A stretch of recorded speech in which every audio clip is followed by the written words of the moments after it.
ಅಮ್ಮ ತಟ್ಟೆ ಹಾಕಿದ್ಲಾ? ಹಾ, ನೀಟಾಗಿ ಒರೆಸು. ಒಂಚೂರು ಧೂಳು ಇರಬಾರ್ದು, ನೀರು ಇರಬಾರ್ದು. ಒರ್ಸಿದೀನಮ್ಮ. ಇದನ್ನ ನೀನು 10 ಸಲ ಹೇಳಿದ್ಯಾ. ಒರ್ಸಿ ತಟ್ಟೆನ ಸೌದೋಗತ್ತೆ ಅಷ್ಟೇ. ಏನಾಗಲ್ಲ, ಒರ್ಸು ಪ್ರಣಿ. ಅಂಜಲಿ, ಸೋಹಿನಿ, ದ್ಯಾಮವ್ವ, ತಿಂಡಿಗೆ ಬನ್ನಿ. ಅಕ್ಕ, ನಂಗೆ ಇವತ್ತು ತಿಂಡಿ ಅಂತ ಬೇಡ. ನಾನು ಹೊರಗಡೆ ಹೋಗ್ತಾ ಇದ್ದೀನಿ. ನನ್ನ ಬಾಯ್ ಫ್ರೆಂಡ್ ಸಿಗ್ತಾನೆ, ಅದಕ್ಕೆ. ಸುಮ್ಮನೆ ಇಲ್ಲಿ ತಿಂಡಿ ತಿಂದರೆ ಅವ್ನು ಬರೀ ಕಿರಿಕಿರಿ ಮಾಡ್ತಾನೆ. ಅಕ್ಕ, ನನಗೂ ಬೇಡ. ಇವತ್ತು ನನಗೆ ರಜಾ. ಥಿಯೇಟರ್ಗೆ ಹೋಗಿ ಸಿನಿಮಾ ನೋಡ್ಕೊಂಡ್ಬರ್ತೀನಿ. ಅಲ್ಲ, ತಿಂಡಿ ತಿನ್ನಲ್ಲ ಅಂತ ನೆನ್ನೆ ರಾತ್ರಿನೇ ಹೇಳಬೇಕಿತ್ತಲ್ವಾ? ಈಗ ಮಾಡಿಟ್ಟಿರೋದೆಲ್ಲ ವೇಸ್ಟ್ ಆಗಲ್ವಾ? ಓ ಅಕ್ಕ, ಇದು PG ಮನೆ ಅಲ್ಲ. ನಾವೆಂತ ದುಡ್ಡು ಕೊಡೋದಿಲ್ವಾ ನಿಮಗೆ? ಅಲ್ಲ, ಎಲ್ಲ ನಿಮಗೆ ಹೇಳಿಬಿಟ್ಟೆ ನಾವು ಡಿಸಿಷನ್ ತಗೋಬೇಕಾ? ನಾವು ದುಡ್ಡು ಕೊಟ್ಟು ಇಲ್ಲಿರೋದು ನೀವು ಕೊಡೋ ಒಂದೊಂದು ಸರ್ವಿಸ್ಗೂ ಅದಕ್ಕೂ ಒಂದೊಂದು ರೇಟ್ ಇದೆ. ಓ, ನಾವೇನು ಧರ್ಮಕ್ಕಿಲ್ಲ ಇಲ್ಲಿ. ನಾವು ಬೇಕಾದಾಗ ತಿಂತೇವೆ, ಇಲ್ಲಾಂದ್ರೆ ಬಿಡ್ತೇವೆ. ಅಲ್ಲ, ಅದೆಲ್ಲ ನಮ್ಮ ಇಷ್ಟ. ನೀವೆಂತ ಕೇಳುದು? ಅಲ್ಲ, ನಮ್ಗೇನು ಗೊತ್ತಿಲ್ಲ ಅಂತ ಅನ್ಕೊಂಡಿದ್ದೀರಾ? ನಾವು ಸುಮಾರು PGನ ನೋಡ್ಕೊಂಡೇ ಇಲ್ಲಿಗೆ ಬಂದಿರೋದು. ಅಕ್ಕ, ಪ್ಲೀಸ್ ಕೋಪ ಮಾಡ್ಕೋಬೇಡಿ. ಅಡುಗೆ ಎಲ್ಲ ವೇಸ್ಟ್ ಆಗತ್ತೆ ಅಂತ ಅಮ್ಮ ಹಂಗೆ ಹೇಳಿದ್ರು ಅಷ್ಟೇ. ಓ, ಅದಕ್ಕೆ ನಾನೆಂತ ಮಾಡ್ಲಿಕ್ಕೆ ಆಗ್ತದೆ? ನಿಮ್ಮನೆ ಊಟ ವೇಸ್ಟ್ ಆಗ್ತದೆ ಅಂತ ನಾನು ನನ್ನ ಲವರ್ ಜೊತೆ ಹೋಗಿ ತಿಂಡಿ ತಿನ್ನೋದು ಕ್ಯಾನ್ಸಲ್ ಮಾಡಬೇಕಾ? ಅಲ್ಲ, ಇದೆಲ್ಲ ಕೇಳಕ್ಕೆ ನಿಮ್ಮ ಅಮ್ಮ ಯಾರು? ನಾವು ಕೇಳಿದಾಗ ಕೊಡಬೇಕು, ಇಲ್ಲ ಅಂದ್ರೆ ಬೇಡ. ಆರ್ಡರ್ ಎಲ್ಲ ಮಾಡೋ ಹಾಗಿಲ್ಲ. ಇಲ್ಲಾಂದ್ರೆ ಗೊತ್ತಲ್ಲ, ಅಗ್ರಿಮೆಂಟ್ ಇದೆ, ನೆನಪಿರ್ಲಿ. ಅಂತ ಕಿರ್ಕಿರಿ ಮರೆ ಸರ್. ದೇವ್ರೆ ದೇವ್ರೆ, ಹೇಗೆಲ್ಲ ಮಾತಾಡಿ ಹೋಗ್ಬಿಟ್ರು. ಇವ್ರು ಹೋಲ್ಸಿದ್ರೆ ದ್ಯಾಮವ್ವನೇ ಪರವಾಗಿಲ್ಲ. Dyamavva, hi guys.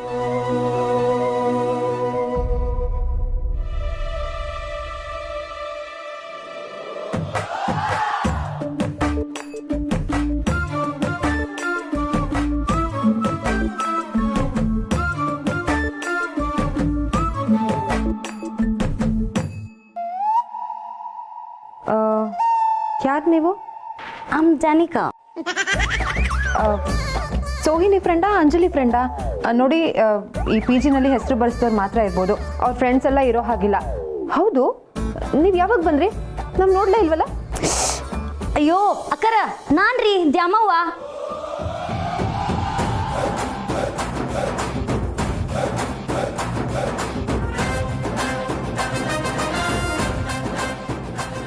ಏನಕ್ಕ ಇದು ಹೊಸ ಅವತಾರ? ಕಾರ್ಪೊರೇಟ್ ಫೀಲ್ಡ್ ಅಂದ್ರೆ ಹಂಗ ಅಲ್ಲನ ಪ್ರಾಣಿ. ನಾನು ಇದೇ ತರ ದಿನ ಹಳ್ಳಿಗೂ ಹೋಗತ್ತೆ ಹೋದ್ರ ನನ್ನ ಯಾರು ತಿರುಗಿ ನೋಡ್ತಾರೆ ಹೇಳು? ಅದಕ್ಕೆ ಇಲ್ಲೇ ಬ್ಯಾಂಗ್ಳೂರ್ ಹುಡುಗಿಯರ ಸ್ಟೈಲ್, ಅವ್ರ ಮಾತು, ಅವ್ರ ಲೈಫ್ ಸ್ಟೈಲ್ ಎಲ್ಲ ನೋಡಿ ನಾನು ಒಂಚೂರು ಅಪ್ಡೇಟ್ ಆಗೀನಿ. ಇನ್ಮೇಲಿಂದ ನಾನು ದ್ಯಾಮವ್ವ ಅಲ್ಲ, ಹೆಸರು ಚೇಂಜ್ ಮಾಡೇನಿ. I am ಜಾನಿಕಾ.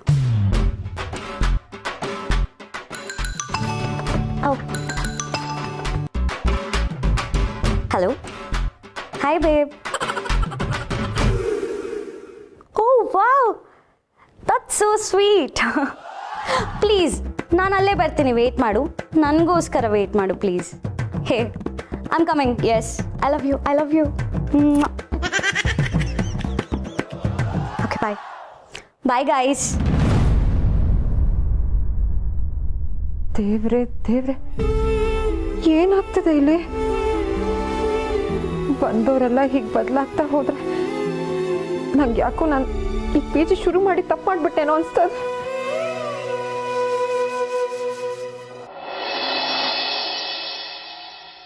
ನನಗಂತೂ ಸಿಟ್ಟೆ ಬಂದ್ಬಿಡ್ತು. ನಾನು ಡೈರೆಕ್ಟಾಗೇ ಹೇಳಿಬಿಟ್ಟೆ, ನೀನು ಅನ್ನಷ್ಟು ಚೆನ್ನಾಗಿರೋ ಹುಡುಗಿನ ನೋಡದೇ ಇರ್ಬೋದು, ಆದರೆ I have a boyfriend ಅಂತ. ಆಗ ಅವ್ನ ಮುಖ ನೋಡಬೇಕಾಗಿತ್ತು ಪಾಪ. You are so lucky. ಹೌದಾ? ಯಾವಾಗ?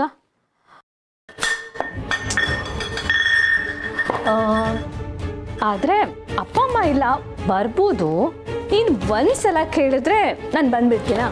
ಒಂದ್ಸಲ ಕೇಳಬೇಕು, ಬೇಗ್ ಮಾಡಬೇಕು. ಅಯ್ಯೋ, ಅದಾ ಇಲ್ಲೊಬ್ರು ತಾತ ಬೆದ್ಬಿಟ್ರು. ಫೋಟೋನ? ಅಪ್ಪ, ಅಯ್ಯೋ ಅಪ್ಪ, ಅಯ್ಯೋ ಹೆಂಗಪ್ಪ ಬಿದ್ದೆ? ಹುಷಾರ್ ಹುಷಾರ್. ಯಾರೋ ಎಣ್ಣೆ ಹಾಕ್ಬಿಟ್ಟಿದ್ರು ಕಣಪ್ಪ, ಗೊತ್ತಿಲ್ಲ, ಜಾರ್ ಬಿದ್ದುಬಿಟ್ಟೆ ಕಣೋ. ಅಯ್ಯೋ, ಜಾಸ್ತಿ ಪೆಟ್ಟಾಯ್ತಾ ಗಿರಿ? ಓ, ಇವಳು ಅಂಗಡಿಗೆ ಇವೆಲ್ಲ ಹೋಗ್ಬೇಕಾ? ಏನಮ್ಮ, ವಯಸ್ಸಾದೊಬ್ಬ ಹಿರಿಯರು ಇಲ್ಲಿ ಬಿದ್ದಿದ್ದಾರೆ, ಅವ್ರಿಗೆ ಹೆಲ್ಪ್ ಮಾಡ್ಬೇಕು ಅನ್ನೋ ಜ್ಞಾನ ಇಲ್ವಾ ನಿನಗೆ? ಏನು ಏನು ಅಲ್ಲಮ್ಮ ನಮ್ಮಪ್ಪ ಕೆಳಗೆ ಬಿದ್ರು ಅವ್ರಿಗೆ ಹೆಲ್ಪ್ ಮಾಡೋಕ್ಕಾಗಿಲ್ವಾ? ಅಲ್ಲ ಸರ್, ನಿಮ್ಮ ಅಗ್ರಿಮೆಂಟಲ್ಲಿ ಏನಾದರೂ ಬರ್ದಿದ್ರಾ ಅವ್ರು ಬೀಳ್ತಾರೆ ಅವ್ರಿಗೆ ಸಹಾಯ ಮಾಡಿ ಅಂತ? ಅಲ್ಲ ಸರ್, ನಾವು ಪೀಚಿನಲ್ಲಿರೋದು, ಅದು ಬಿಟ್ಟಿಯಾಗಲ್ಲ. ಅಲ್ಲ, ನಿಮ್ಮ ಹೆಂಡತಿ ನೋಡಿದ್ರೆ ಊಟ ಬಿಡ್ಬಿಡಿ ಅಂತ ಹೇಳ್ತಾರೆ, ನೀವು ನೋಡಿದ್ರೆ ನಿಮ್ಮ ಮನೆ ಜನರು ಸೇವೆ ಮಾಡಿ ಅಂತ ಹೇಳ್ತೀರಾ. ಅಲ್ಲ, ನಾನು ಇಲ್ಲಿಗೆ ಬಂದಿರೋದು ನನ್ನನ್ನು ನೋಡ್ಕೊಳ್ಳೋದಕ್ಕೆ, and I am paying for it. Mind it.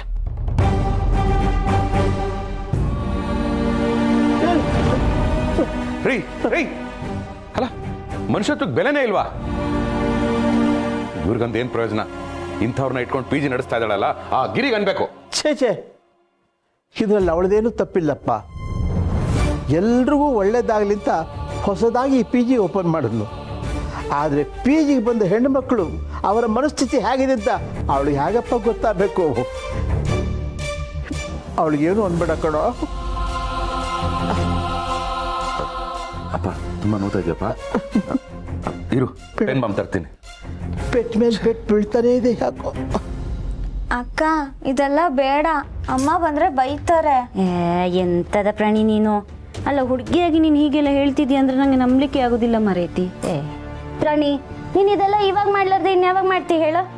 ನನ್ನ ನೋಡು, ಇಷ್ಟು ದಿನ ಹಳ್ಳಾಗಿದ್ದೆ. ನನ್ನ ಹೆಸರನ್ನ ಯಾರಾದ್ರೂ ಕರೆದ್ರೂ ಚಂದ ಐತೋ ಇಲ್ಲೋ ಅಂತನೂ ಗೊತ್ತಿರ್ಲಿಲ್ಲ.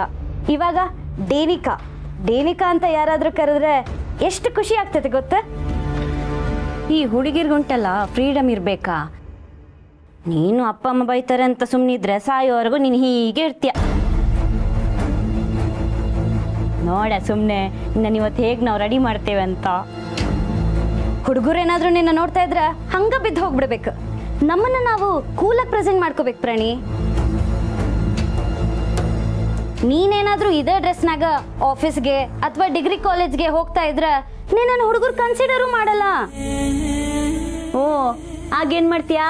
ನಿಮ್ಮ ಅಪ್ಪ ಅಮ್ಮ ತೋರಿಸಿದ ಅಂಡಿ ಪಿಕ್ಕಿನ ಮದ್ವೆ ಆಗ್ತೀಯಾ? ಪ್ರಾಣಿ, ನೀನು ಕೂಲ್ ಆಗಿ ಟ್ರೆಂಡ್ ತಕ್ಕನಂಗೆ ಅಪ್ಡೇಟ್ ಆಗ್ತಿದ್ರ ಆಪ್ಷನ್ ನಿಂದಾಗಿರ್ತೈತಿ. ಅವಾಗ ಯಾನ್ ಬೇಕಾದ್ರೂ ಸೆಲೆಕ್ಟ್ ಆಗಿ ಮದುವೆ ಆಗ್ಬೋದು. ನಿನ್ನ ಅಪ್ಗ್ರೇಡ್ ಮಾಡ್ತಿದೀವಿ, ನಿಂಗೋಸ್ಕರ ಒಂದು ಮಾಡರ್ನ್ ಡ್ರೆಸ್ ಕೂಡ ತಂದಿದೀವಿ. ಇರು ತೋರಿಸ್ತೀನಿ.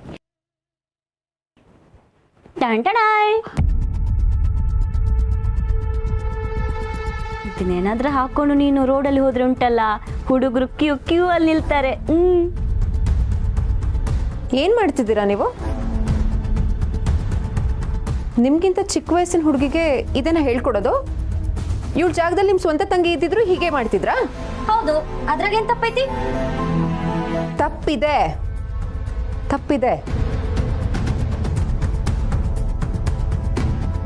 ನೀವೆಲ್ಲ ತುಂಬ ಬೆಳೆದು ಬಿಟ್ಟಿದ್ದೀರಾ, ಮುಂದುವರೆದು ಬಿಟ್ಟಿದ್ದೀರಾ. ಅದೇನೋ ಟ್ರೆಂಡ್ ಅಂತ ಹೇಳ್ತಾರಲ್ಲ, ಆ ಟ್ರೆಂಡಲ್ಲಿದ್ದೀರಾ. ನೀವು ಹೇಗೆ ಬೇಕಾದರೂ ಇರ್ಬೋದು, ಏನು ಬೇಕಾದರೂ ಮಾಡ್ಬೋದು ಅಂತ ಅನ್ಕೋತಿದ್ದೀರಾ. ನಮಗೆ ಹಾಗಲ್ಲ. ನಾವು ಎಷ್ಟೇ ಬೆಳೆದ್ರು, ಏನೇ ಸಾಧನೆ ಮಾಡಿದ್ರು, ಒಂದು ಹೆಣ್ಣು ಹೇಗಿರಬೇಕು ಹಾಗೆ ಇರಬೇಕು. ಮೈ ತುಂಬ ಬಟ್ಟೆ ಹಾಕೋಬೇಕು, ಹಣೆಯಲ್ಲಿ ಕುಂಕುಮ ಇರಬೇಕು, ಮುಡಿಲಿ ಹೂವು ಇರಬೇಕು, ಕೈಯಲ್ಲಿ ಬಳೆ ಇರಬೇಕು, ಕಾಲಲ್ಲಿ ಕಾಲ್ಗೆಜ್ಜೆ ಇರಬೇಕು. ಅಂಥವಳನ್ನ ನಾವು ಹೆಣ್ಣು ಅಂತ ಕರಿತೀವಿ. ಇಷ್ಟು ಚಿಕ್ಕ ಹುಡುಗಿ ತಲೆಗೆ ಬೇಡದೇ ಇರೋದನ್ನೆಲ್ಲ ತುಂಬಿಸ್ತಾ ಇದ್ದೀರಲ್ಲ, ನಿಮಗೆ ಏನು ಅನಿಸ್ತಾ ಇಲ್ವಾ? ನಿಮ್ಮನ್ನ ನಾವು ನಮ್ಮನೆ ಪಿ ಜಿಲಿರೋದಕ್ಕೆ ಬಂದಿದ್ದೀರಾ ಅಂತ ಅನ್ಕೊಂಡೇ ಇಲ್ಲ. ನಮ್ಮನೆ ಹೆಣ್ಮಕ್ಳು ಅಂತ ಅನ್ಕೊಂಡಿದ್ದೀವಿ. ಆದರೆ ನಿಮ್ಮಲ್ಲಿ ಆ ಥರದ ಭಾವನೆಗಳೇ ಇಲ್ವಲ್ಲ. ನಮ್ಮ ಪಿ ಜಿಲಿರೋ ಹೆಣ್ಮಕ್ಳಿಗೆ ಮನೆಯವ್ರ ಕೊರತೆ ಕಾಣಿಸ್ಬಾರ್ದು, ಮನೆ ಊಟದ ಕೊರತೆ ಕಾಣಿಸ್ಬಾರ್ದು ಅಂತ ನಮ್ಮ ಸ್ವಂತ ಮಕ್ಕಳೇನೋ ನೀವು ಅನ್ನೋ ಹಾಗೆ ನೋಡ್ಕೋತಾ ಇದ್ದೀವಿ. ಅಂಥದ್ರಲ್ಲಿ ನೀವು ಅಕ್ಕ ಸಾಕು ಬಂಡಲ್ ಬಿಟ್ಟಿದ್ದು. ಅಲ್ಲ, ನಾವೆಂತ ಇಲ್ಲಿ ಬಿಟ್ಟಿಗಿದ್ದೇವಾ? ದುಡ್ಡು ಕೊಡ್ತಿಲ್ವಾ ಇಲ್ಲಿ? ನೀವು ಹೇಳಿದಾಗೆಲ್ಲ ಕೇಳ್ಕೊಂಡು ಬಿದ್ದಿರ್ಲಿಕ್ಕೆ. ಎಂತ ಮರ್ರಿ, ಎಂತ ಪಿರಿ ಅಂತ ನಿಮ್ದು? ನಮಗೆ ನಾಳೆ ಆಫೀಸ್ ಐತಿ, ಲೇಟ್ ಆಗಕತ್ತೈತಿ. ನಿಮ್ಮ ಮಗಳನ್ನ ಕರ್ಕೊಂಡು ಹೋಗ್ರಿ. ಅಂಜಲಿ, ಇನ್ನೆಲ್ಲ ತೆಗೆದಿಡು. ಪಿ ಜಿ ಮಾಡಿ ತಪ್ಪು ಮಾಡಿಬಿಟ್ನಾ ನಾನು? ಇನ್ನೂ ಏನಿಲ್ಲೇ ನಿಂತೀರಿ? ಹೋಗ್ರಿ. ಹಂಗ ನಮಗೆ ಕೋಲ್ಡ್ ವಾಟರ್ ಬೇಕು, ತಗೊಂಬಂದ್ ಕೊಡ್ರಿ.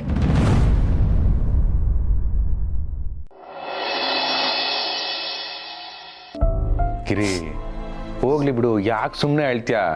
ನಾವೊಬ್ಬರನ್ನ ಹಚ್ಕೊಂಡ್ರೆ ಅವರು ನಮ್ಮನ್ನ ಅಷ್ಟೇ ಹಚ್ಕೋಬೇಕು ಅಂತೇನು ರೂಲ್ಸ್ ಇಲ್ವಲ್ಲ.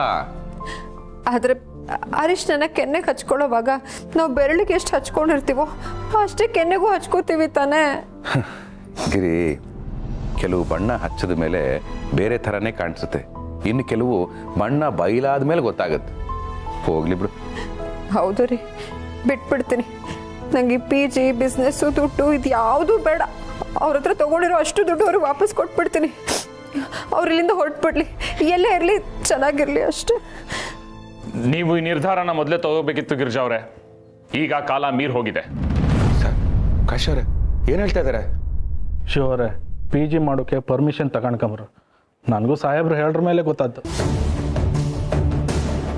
ಇವರು ಪೊಲೀಸ್ ಅಲ್ವಾ, ಇವರಿಗೆಲ್ಲ ಗೊತ್ತಿರುತ್ತೆ ಅಂದ್ಕೊಂಡು ನಾನು ಸುಮ್ಮನಾದೆ. ಆದರೆ ಯಾವಾಗ ಇವ್ರು ಬಂದು ಹೇಳಿದ್ರು ಆಗಲೇ ನನಗೂ ಗೊತ್ತಾಗಿತ್ತು. ಅದಕ್ಕೆ ಇವ್ರ ಜೊತೆನೇ ಬಂದೆ. ನೋಡಿ, ನೀವು PG ಒಂದೇ ಅಲ್ಲ, ಯಾವುದೇ ಬಿಸ್ನೆಸ್ ಮಾಡಬೇಕಾದ್ರೂ ಅದಕ್ಕೆ ಸಂಬಂಧಪಟ್ಟ ಇಲಾಖೆಯಿಂದ ಪರ್ಮಿಷನ್ ತಗೋಬೇಕಾಗತ್ತೆ. ಅದು ಅಲ್ಲದೆ ನಿಮ್ಮ PGಯಲ್ಲಿದ್ದ ದ್ಯಾಮವ್ವ ಅಲಿಯಾಸ್ ಡೆನಿಕಾ ಕಾಣೆಯಾಗಿದ್ದಾಳೆ ಅಂತ ಕಂಪ್ಲೇಂಟ್ ಬಂದಿದೆ.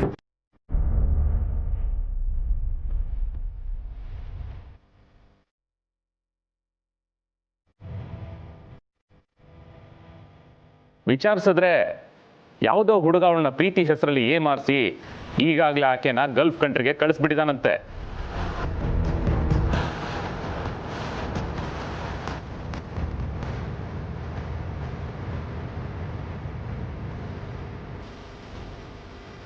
ಮಕ್ಕಳು ಹಳ್ಳಿಯಿಂದ ಬೆಂಗಳೂರಿಗೆ ಬರ್ತಾರೆ. ಅಲ್ಲವ್ರ ಅಪ್ಪ ಅಮ್ಮಂದಿರು ನಮ್ಮ ಮಕ್ಕಳು PGಲಿದ್ರೆ ಊಟ ಕಲಿಯೋ ತಪ್ಪುತ್ತೆ, ತಲೆ ಮೇಲೊಂದು ಸೂರಿರುತ್ತೆ ಅಂತ ನಂಬ್ಕೊಂಡಿರ್ತಾರೆ.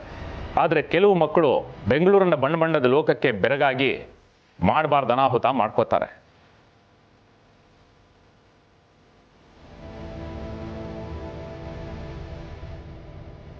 ನೀವೆಷ್ಟೇ ಪ್ರೀತಿ ಕೊಟ್ಟು ನೋಡ್ಕೊಂಡ್ರು ಅವ್ರ ಬುದ್ಧಿಯವರು ಬಿಡಲ್ಲ. ಸೊ ನೀವು ವಿತೌಟ್ ಪರ್ಮಿಷನ್ PG ಮಾಡಿದ್ದಕ್ಕೆ ನಾನು ನಿಮ್ಮ ಮೇಲೆ ಆಕ್ಷನ್ ತಗೊಳ್ಳೇಬೇಕಾಗತ್ತೆ.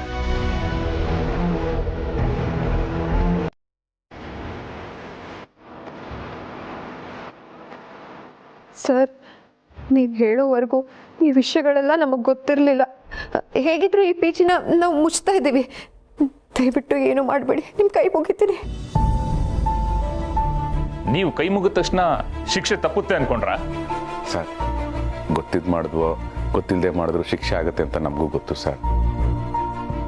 ಆದರೆ ಆ ಶಿಕ್ಷೆನ ಪಾಪ ನನ್ನ ಗಿರಿಗೆ ಕೊಡಬೇಡಿ, ನನಗೆ ಕೊಡಿ. ಯಾಕಂದ್ರೆ ಅವಳು ಮುಗ್ಧೆ, ಗಂಡ ಮನೆ ಮಕ್ಕಳು ಚೆನ್ನಾಗಿರ್ಬೇಕು ಅನ್ನೋ ಕಾರಣಕ್ಕೆ ಈ ಒಂದು PG ಸ್ಟಾರ್ಟ್ ಮಾಡಿತ್ತು. ಆದರೆ ಈ ಥರ ಎಲ್ಲ ಆಗುತ್ತೆ ಅಂತ ನಮ್ಗೆ ಅಂದಾಜು ಇರಲಿಲ್ಲ. ನಾನು ಕ್ಷಮೆ ಕೇಳ್ತೀನಿ ಸರ್, ಆ ಶಿಕ್ಷೆ ನನಗೆ ಕೊಡಿ.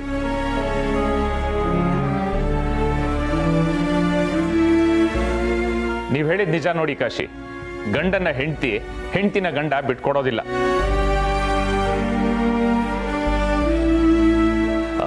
ಕಾಶಿಯವ್ರ ಮುಖ ನೋಡ್ಕೊಂಡು ನಿಮ್ಮಿಬ್ಬರ ಈ ಬಾಂಧವ್ಯ ನೋಡ್ಕೊಂಡು ಇದೊಂದು ಸಲ ಬಿಡ್ತಾ ಇದ್ದೀನಿ.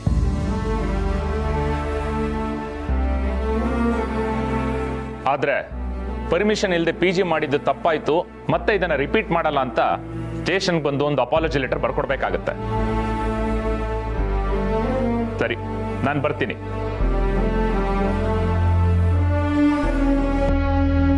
ರೀ, ಸ್ವಂತ ಮಕ್ಕಳಿಗಿಂತ ಹೆಚ್ಚಾಗಿ ಇವ್ರನ್ನ ನೋಡ್ಕೋಬೇಕು ಅಂತ ಹೇಳಿದ್ರಿ. ನೋಡಿ, ಆ ದ್ಯಾಮವ್ವ ಎಂಥ ಕೆಲಸ ಮಾಡ್ಕೊಂಡ್ಬಿಟ್ಟಿದ್ದಾಳೆ.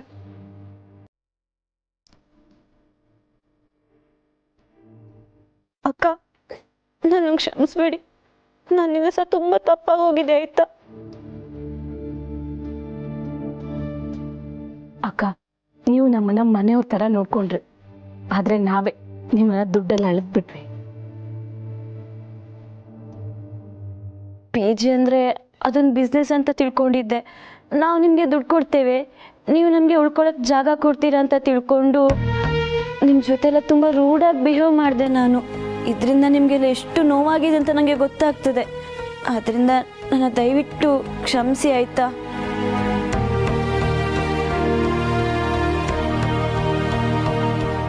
ಮನೆಯಲ್ಲಿ ಅಪ್ಪ ಅಮ್ಮನ ಭಯ ಇತ್ತು.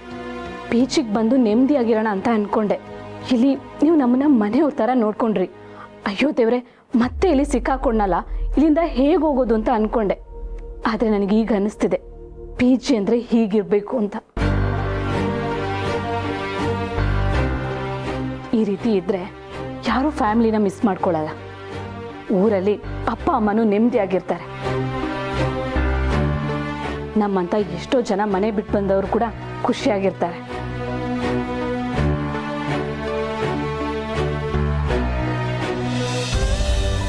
ಆದರೆ ನಾವು ಈ ಪ್ರೀತಿನ ಅರ್ಥ ಮಾಡ್ಕೊಳ್ದೆ ತಪ್ಪು ಮಾಡಿಬಿಟ್ವಿ. I am extremely sorry. ಈಗ ಹೇಳಿ ಏನು ಪ್ರಯೋಜನ? ಈಗ ಕಾಲ ಮೀರಿ ಹೋಯ್ತು. ಶಿವರ್ ಇನ್ಮೇಲೆ ಪಿ ಜಿ ಮಾಡೋದಿಲ್ಲ. ನೀವು ನಿಮ್ಮ ದುಡ್ಡು ತಗೊಂಡು ನಿಮ್ಮ ದಾರಿ ಕಂಡ್ಕೊಂಡು. ಹೌದು, ಆ ಭಗವಂತ ನಿಮ್ಮನ್ನು ಚೆನ್ನಾಗಿಟ್ಟಿರಲಿ. ಸಾಧ್ಯ ಆದರೆ ತ್ಯಾಮವ್ವ ಆದಷ್ಟು ಬೇಗ ಹುಷಾರಾಗಿ ನಮ್ಮ ದೇಶಕ್ಕೆ ವಾಪಸ್ ಬರಲಿ ಅಂತ ಬೇಡ್ಕೊಳ್ಳಿ. ನೋಡಿ, ನೀವು ನಮ್ಮ ಮನೇಲಿ ಕೆಲವೇ ದಿನಗಳಿದ್ರು ನಿಮ್ಮನ್ನ ನಮ್ಮ ಮನೆಯವರು ಅಂತ ತಿಳ್ಕೊಂಡಿದ್ದೀವಿ. ನೀವು ಹಾಗೆ ಅಂದ್ಕೊಂಡಿದ್ರೆ ಪಾಪ ಆ ದ್ಯಾಮವ್ವನಿಗೆ ಏನೂ ತೊಂದರೆ ಆಗದೆ ಇರಲಿ ಅಂತ ಪ್ರಾರ್ಥನೆ ಮಾಡ್ಕೊಳ್ಳಿ. ಕಾಶವರೇ, ಇವ್ರನ್ನ ಇವ್ರೂರಿಗೆ ಹೋಗೋದಕ್ಕೆ ವ್ಯವಸ್ಥೆ ಮಾಡಿಕೊಡಿ. ಗಿರಿ, ದುಡ್ಡನ್ನ ವಾಪಸ್ ಕೊಟ್ಬಿಡು. ನಾನು ಹೋಗಿ ಸ್ಟೇಷನ್ಗೆ ಅಪಾಲಜಿ ಲೆಟರ್ ಬರ್ಕೊಟ್ಟು ಬರ್ತೀನಿ.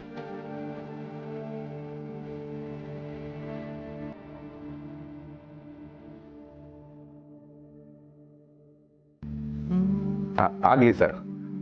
ತುಂಬ ದೊಡ್ಡ ಸಮಸ್ಯೆ ಆಗುತ್ತೆ ಅಂತ ಅಂದ್ಕೊಂಡಿದ್ದೆ. ಸದ್ಯ ಇಷ್ಟಕ್ಕೆ ಮುಗೀತಲ್ಲ. ಇಲ್ಲ ಸರ್, ಇಲ್ಲ, ಇನ್ಮೇಲೆ ಹೀಗಾಗದಿರೋ ಹಾಗೆ ನಾನು ನೋಡ್ಕೊಳ್ತೀನಿ. ಅದಕ್ಕೆ ಸರ್ ಮನಸ್ಸು ತಡಿದೆ ನಿಮ್ಮ ಹತ್ರ ಇನ್ನೊಂದ್ಸರಿ ಕ್ಷಮೆ ಕೇಳೋಣ ಅಂತ ಕಾಲ್ ಮಾಡಿದೆ. ಆಗಲಿ sir. Thank you so much sir. Thank you. Hi, ಮಾಡೋದು ಯಾಕೆ, ಅನುಭವಿಸೋದು ಯಾಕೆ? ಪಾಠ ಕಲಿಯೋದಕ್ಕೆ ಶಿವಪ್ರಸಾದ್. ಭಗವಂತ, ಅಲ್ಲ ಭಗವಂತ, ಪಾಠ ಕಲಿಸೋ ಹಾಗಿದ್ರೆ ನೇರವಾಗಿ ಕಲಿಸ್ಬೋದಲ್ಲ, ಇಷ್ಟೆಲ್ಲ ಮಾಡಿ ಕಲಿಸ್ಬೇಕಾ? ಇದೇನು ಶಿವಪ್ರಸಾದ್? ನಮ್ಮ ಗೃಹ ಪ್ರವೇಶಕ್ಕೆ ಆ ಸೇಟು ಗಿಫ್ಟ್ ಮಾಡಿದ್ದು. ಸಂತೋಷ. ಇದು ಅದ ಗಿರಿ ಎಕ್ಸಿಬಿಷನ್ ಅಲ್ಲಿ ತುಂಬಾ ಇಷ್ಟಪಟ್ಟು ಅಂತ ಕೊಡಿಸಿದ್ದೆ. ಬಿದ್ರೆ ಹೊಡೆದೋಗುತ್ತಾ? ಭಗವಂತ, ಬಿಟ್ಬಿಟ್ಯಾ? ಕಷ್ಟಪಟ್ಟು ದುಡ್ದಿರೋ ದುಡ್ಡಲ್ಲಿ ಕೊಡಿಸಿರೋದು. ಈಗ ಸಿಗ್ತಾ ಉತ್ತರ? ನಾನೇನೋ ಕೇಳಿದ್ರೆ ನೀನೇನೇನೋ ಹೇಳ್ತಾ ಇದೆಯಲ್ಲ ಭಗವಂತ. ಅಲ್ಲ, ಪಾಠನ ನೇರವಾಗಿ ಕಲಿಸ್ಬಹುದಲ್ಲ, ಕಷ್ಟ ಕೊಟ್ಟು ಆಮೇಲೆ ಯಾಕೆ ಪಾಠ ಕಲಿಸ್ತೀಯಾ ಅಂತ ಕೇಳಿದೆ. ನೀನು ನೋಡಿದ್ರೆ ಏನೇನೋ ಹೇಳ್ತಾ ಇದೆಯಲ್ಲ.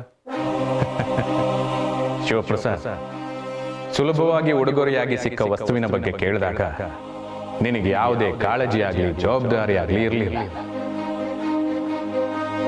ಆದ್ರೆ ಕಷ್ಟಪಟ್ಟು ಸಂಪಾದನೆ ಮಾಡಿರೋ ವಸ್ತುವಿನ ಬಗ್ಗೆ ಕೇಳಿದಾಗ ಬುದ್ಧಿ ಎಚ್ಚರಗೊಳ್ತು, ಮನಸ್ಸು ವಿಚಲಿತಗೊಂಡು ಜವಾಬ್ದಾರಿಯಿಂದ ಹುಷಾರು ಅಂತ ಹೇಳಿದೆ. ಇದಕ್ಕಿದೆ ಉತ್ತರ ಶಿವಪ್ರಸಾದ್. ಪಾಠ ಸುಲಭವಾಗಿ ಸಿಕ್ಕರೆ ಅದಕ್ಕೆ ಬೆಲೆ ಇಲ್ಲ ಶಿವಪ್ರಸಾದ್. ಕಷ್ಟಪಟ್ಟ ನಂತರ ಸಿಕ್ಕರೆ ಅದಕ್ಕೆ ಬೆಲೆ, ಅದು ಶಾಶ್ವತವಾಗಿ ಉಳಿಯುತ್ತೆ. ಕರೆಕ್ಟಾಗಿ ಹೇಳಿದೆ ಭಗವಂತ. ಇಂಥವೆಲ್ಲ ನಮ್ಮ ತಲೆಗೆ ಹೊಳೆಯೋದೇ ಇಲ್ಲ. ಹೊಳಿಬೇಕಾಗಿರೋದು ತಲೆಯಲ್ಲ ಶಿವಪ್ರಸಾದ್, ಅಂತರಂಗದಲ್ಲಿ, ಅಂತರಾತ್ಮದಲ್ಲಿ, ಅಂತರಾಳದಲ್ಲಿ. ಆಗ ಬದುಕು ಹೊಳೆಯುತ್ತೆ, ಬಾಳು ಬೆಳೆಯುತ್ತೆ, ಕರ್ಮ ಕಳೆಯುತ್ತೆ, ಧರ್ಮ ಉಳಿಯುತ್ತೆ. ಭಗವಂತ, ನನಗೆ ಒಂದು ಡೌಟು.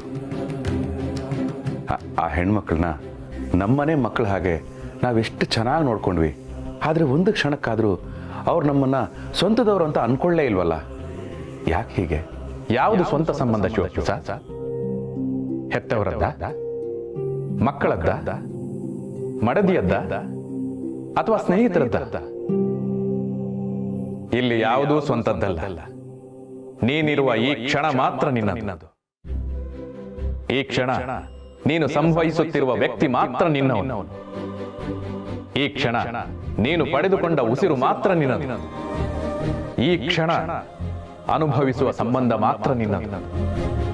ಇಲ್ಲಿ ಕ್ಷಣಗಳೇ ಉರುಳಿ ಹೋಗುವಾಗ ಕ್ಷಣ ಕ್ಷಣಕ್ಕೂ ಬದಲಾಗುವ ಸಂಬಂಧ ಯಾವ ಲೆಕ್ಕ? ಕ್ಷಣ, ಋಣ, ಹಣ, ಗುಣ ಇದು ಯಾವುದೂ ಸ್ವಂತದ್ದಲ್ಲ. ಎಲ್ಲಿಂದಲೋ ಬಂದಿರುವಂಥದ್ದು, ಇನ್ನೆಲ್ಲಿಗೂ ಹೋಗುವಂಥದ್ದು. ಹಾಗಿದ್ದ ಮೇಲೆ ಇಲ್ಲಿ ಸ್ವಂತ ಅನ್ನೋದು ಯಾವುದು ಶಿವಪ್ರಸಾದ್? ಈ ಜಗತ್ತೇ ಒಂದು ಪ್ರಕೃತಿಯ ಮನೆ ಶಿವಪ್ರಸಾದ್. ಇಲ್ಲಿ ನೀವೆಲ್ಲರೂ ಬಾಡಿಗೆದಾರ, ಅಂದ್ರೆ ಬಂದು ಹೋಗುವ ಅತಿಥಿಗಳು. ಹೊರಡಬೇಕು ಅನ್ನೋ ಕರೆ ವಿಧಿಯಿಂದ ಬಂದಾಗ ಹೊರಡಲೇಬೇಕು. ಇರುವೆನೆಂದರೂ ಇರಲಾಗದು, ಬರುವೆನೆಂದರೂ ಬರಲಾಗದು. ಕರೆ ಬಂದಾಗ ಬರಬೇಕು, ಬರಬಿದ್ದಾಗ ಹೊರಡಬೇಕು. ಬರುವ ಸಂಬಂಧಗಳು, ಸಿಗುವ ಸ್ನೇಹಗಳು, ಬಂದು ಹೋಗುವ ಮಾತುಗಳು, ಸಂಪಾದಿಸಿದ ಆಸ್ತಿ, ಅಧಿಕಾರ, ಅಂತಸ್ತುಗಳು ಇದು ಯಾವುದೂ ಸ್ವಂತದ್ದಲ್ಲ. ಹಾಗಾಗಿ ಅದು ಬಂದಿದ್ದಕ್ಕಾಗಲಿ ಕಳೆದುಕೊಂಡಿದ್ದಕ್ಕಾಗಲಿ ಚಿಂತಿಸುವ ಅಗತ್ಯವೂ ಇಲ್ಲ. ಇಲ್ಲಿ ಕಲಿಯುವ ಪಾಠವಷ್ಟೇ ಮುಖ್ಯ, ಅದನ್ನು ಅಳವಡಿಸಿಕೊಂಡು ಬದುಕುವ ಬದುಕಷ್ಟೇ ಮುಖ್ಯ.